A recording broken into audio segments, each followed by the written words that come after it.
Thade destroyed an urn that had been used for the ancestral rites for 18 generations, revealing a rusted handgun inside. The dying old monkey revealed a shocking secret. 5,000 years ago, humans were the rulers of this planet. They were cunning, deceitful, cruel, and volatile. Even the strongest gorillas were mere playthings in their eyes. Until one day, a gorilla named Caesar stood up, leading his kind in a struggle against humans, reclaiming freedom and dignity for the ape species. The old monkey repeatedly emphasized the terror of human technology, but Thade was skeptical about the handgun. Meanwhile, in the distant reaches of space, humanity's spacecraft searches for new planets to inhabit. They brought monkeys from Earth, significantly enhanced their intelligence with genetic technology, and taught them to pilot the spacecraft. Whenever they find a planet similar to Earth, humans always send monkeys to explore first. This time, it was Leo's monkey's turn to carry out the mission. However, not long after the space capsule embarked on its journey, it encountered a severe electromagnetic storm. Utilizing the walkie-talkie to reassure the monkey not to be afraid, the communication equipment was suddenly interrupted and the ship deviated from its intended trajectory. Leo, eager to rescue the little monkey, ignored the captain's objections and insisted on rushing into the electromagnetic storm. As expected, Leo's space capsule was also severely damaged by the storm. The spacecraft's control systems completely failed, and all contact with the mothership was lost. Just when he was almost in despair, the space capsule crashed, slamming hard into the ground, and finally plunged into a lake. When Leo managed to climb out with all his might, he was surprised to find that this place was astonishingly similar to Earth. There were trees and water sources, oxygen, and even humans. Before Leo could react, the primitive people were already fleeing in panic, as if some terrifying monster was chasing them. Leo didn't have time to think and fled with them, but soon, someone in the crowd was suddenly attacked. Upon closer inspection, it was armored gorillas attacking them.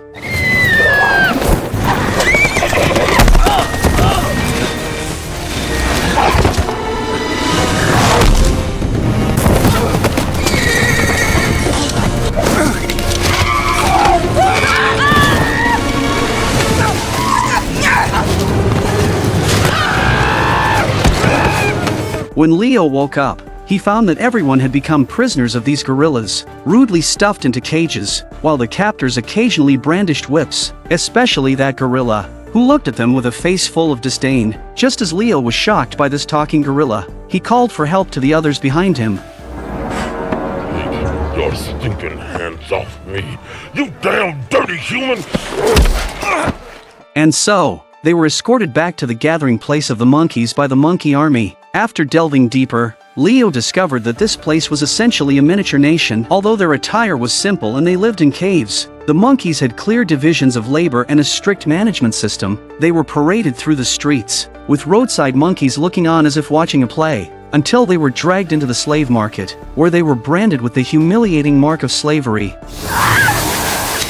And the children were collared, becoming exclusive pets of the monkeys. This female monkey named Ari always advocated for peaceful coexistence with humans, but no monkey here was willing to listen to her. She burst into the slave market, demanding the boss release everyone, but the old monkey refused. Had it not been for the fact that Ari had a father who was a senator, he might have even wanted to beat her up. Leo seizes the opportunity and secretly begs her to let himself go. Ari turns her head. Her heart is instantly moved, and she decides to spend a lot of money on Leo and bring him back to her luxury villa. However, Ari's senator father was very angry when he saw what had happened. He knew that Ari was fond of humans but felt that there was no need for so many slaves in their household, especially an untamed human. In the evening, the senator prepared a feast to entertain distinguished guests. Thade, who had not been invited, showed up on his own. It turned out he was the Grand General of the Monkey Kingdom and had long harbored improper thoughts about Ari. When he learned that Ari had bought another human slave, he angrily pried open Leo's mouth,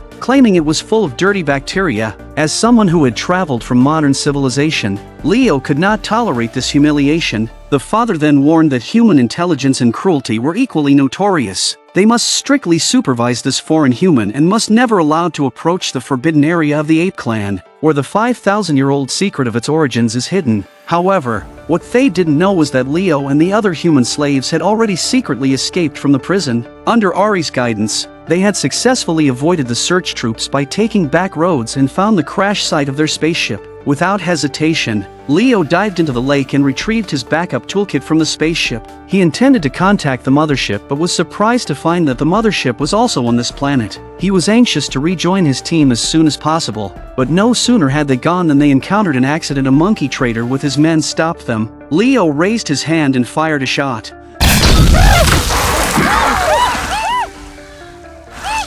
With the deterrent power of the laser gun, they encountered much less trouble on their way thereafter. They traveled a long distance, eventually entering a desert. When they arrived at a strange totem site, several apes refused to go any further because it was the forbidden land of their ancestors. Leo confirmed the coordinates again, convinced that the mothership was indeed stationed here. However, when they reached their destination, all they found was a dilapidated building. Leo went inside to look for his teammates and was astonished to find the structure eerily familiar. It wasn't until he saw the familiar lettering on the walls and the cages for animals in the ship's cabin that Leo's mind completely cleared. This place was the very mothership he had been desperately searching for. Ari kindly reminded him that these ruins were thousands of years old. Leo had only been here for a few days, but as he activated a switch, a protective door opened, confirming all his speculations. To understand what had happened, Leo activated the spaceship's recorder. Then, a blurry image appeared before everyone. It turned out that to save him, his teammates also risked passing through the electromagnetic storm,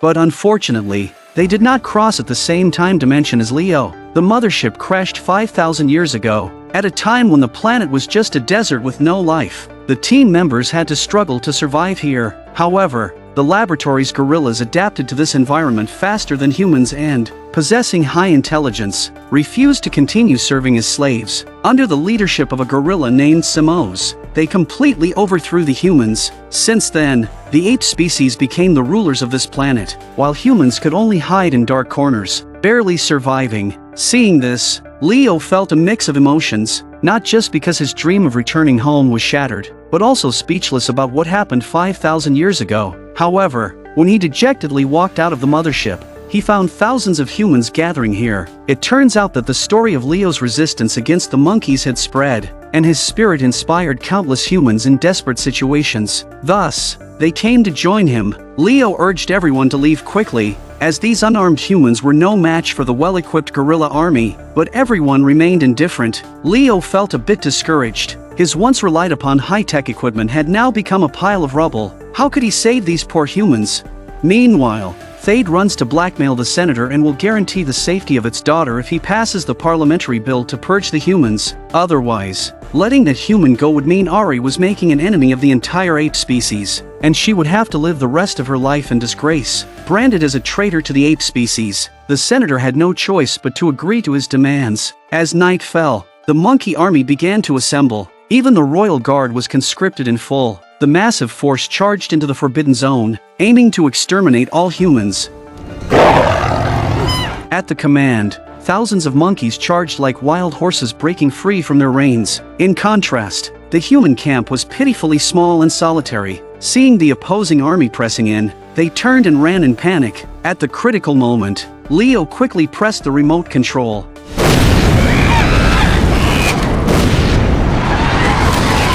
And flames shot into the sky, roasting thousands of monkey soldiers with a delicious aroma. Thade was caught completely off guard by this sudden turn of events. The night before, Leo had accidentally discovered that the spaceship still had some residual energy. So, before the battle, he had the humans hide behind the spaceship, waiting for the monkey army to charge over before turning the thrusters into a terrifying flamethrower. Then, at Leo's command, all humans shouted and charged towards those monkeys that hadn't been completely killed off. However, the clever Thade quickly spotted the flaw. If the humans dared to run in front of the device, it meant it could no longer emit that terrifying fire. With a loud roar, he led the remaining troops charging into the battlefield. With the support of these strong gorillas, the tide of the battle instantly turned.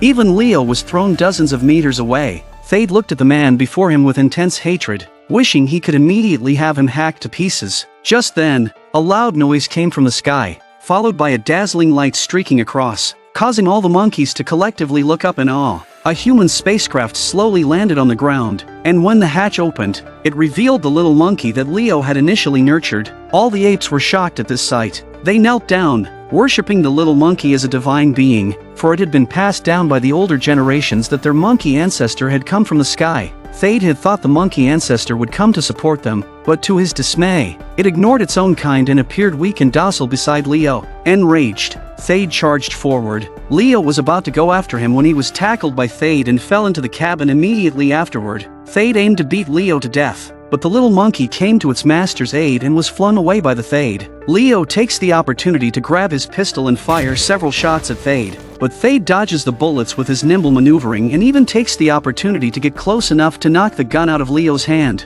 Thade picks up the gun, which turns out to be one that his old father hid in a jar, an artifact from thousands of years ago. As Thade examined the gun, Leo secretly pressed a switch, and a transparent protective door fell into place. Not only did it trap Thade inside, but the bullets fired could not penetrate it. To avoid the ricocheting bullets, Thade frustratingly crawled under the console. After the war, Leo did not discuss the monkey's status on Earth. He merely told everyone they should live in peace. After entrusting the little monkey to Ellie and arranging everything, Leo piloted the small spacecraft, leaving the land without any reluctance. Perhaps in the story of his life, this was just one of the more bizarre chapters. Eager to return to Earth, to his home, Leo once again navigated through the electromagnetic storm, but the spacecraft once again lost control and eventually crashed in front of the Lincoln Memorial. Angry, Leo jumped out, mocking his own piloting skills as worse than the little monkey's. But when he looked up, he was instantly dumbfounded, for sitting above was not a statue of Lincoln but the ferocious Thade. Sirens blared,